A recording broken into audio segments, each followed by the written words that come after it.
live in, some of those acts of the lesser stage of prejudice, they may then start thinking, how can I get back at that by this physical attack?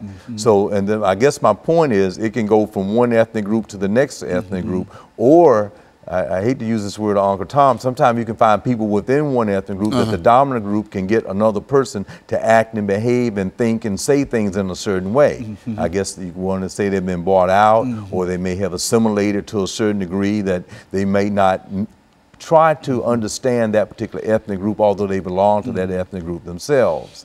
However, going back to this issue of the problem that we are seeing in our society today, many people that might be the victims of it are now turning that into another type of act on prejudice and physically attacking. So I hate to date it, but as we have this conversation, there have been many types of attacks that have occurred in America and throughout the other country, and some people in their minds may be acting this thing out in a more physical, or to the point of exterminating another group of people, or the idea that another, even entire society, they could, regardless of who is in the building, if they are just called American, they want to get rid of them. So that's an extermination, an act on prejudice as well. So would you say, Dr. Sanford, that many individuals do have an opportunity? It's really a decision that an individual has to make as to whether he is willing to move from level 1 to level 2 to the final level. That is really an individual's decision, but it's sort of formed by the group itself, by the kind of folks that you're involved with. Would that be a correct assessment of that? That is very, very correct. And one of the things, since we are in higher education, is to try to have diversity in education, so that that group that's, because of legal segregation hundreds of years ago, things are still pretty much that way today, or people might still be separated and might have those attitudes, that through a system of education, that they will change their attitudes and values in a different way. And we have indeed seen that. We've seen that with the millennials, and how our Supreme Court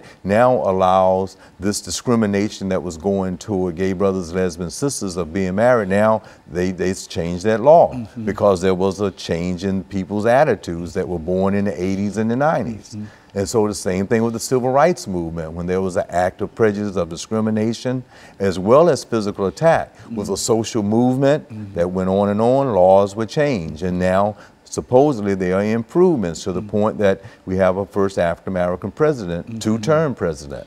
So we see change with the whole infusion, but you have to understand that those things are there. And this places someone in a high authority level to have to understand that much of the anti-locution is still very present, that first level within our society, of people just feeling in a very prejudiced way. And you can see within the political campaign that's going on at the very present time, when a person figures out there's a whole group of people, regardless of their education, economic status, they might feel depressed or suppressed, and they might start thinking in a way, and then they go out and they meet and they rah-rah about it. So you can see some of the people with their flags up and everything that might ready to move to the next section. Next step of it. And so it's a thing of progression, you know, and if a person can exclude himself or get away from that kind of thing, he won't have an opportunity to progress. But as long as he is involved in the middle of it, he goes up with the rest of the group. Is that what we're saying? That's what we're saying. And we think we have a better America with more diversity, because we'll strengthen numbers, strengthen everybody being along and getting along. And we have the institution of religion that's supposed to help everybody have this type of ethic about ourselves. But the question becomes, as Max Weber would say in his classic book, the Protestant ethic in the spirit of capitalism. How does capitalism prevent us from being able to get along?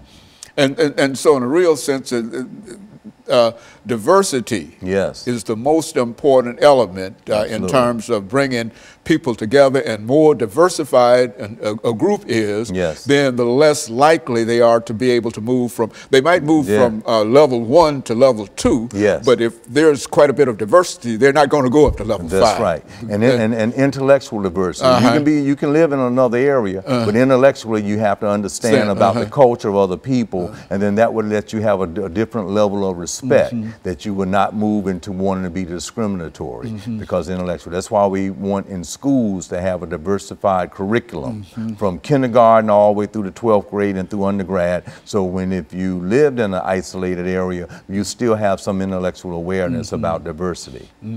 And Dr. Sanford, we're getting ready to end this show for today, but let me thank you for bringing that excellent information, because I think that it sort of demonstrates some of the things that we see. The more people become involved with discrimination, the more they are likely to not have any problems with discrimination. But if they become involved with diversity, they're going to become more diversified. You see, and I think that's good information, and I appreciate it. And I thank you. And let me encourage our audience to tune in again next week for another informative edition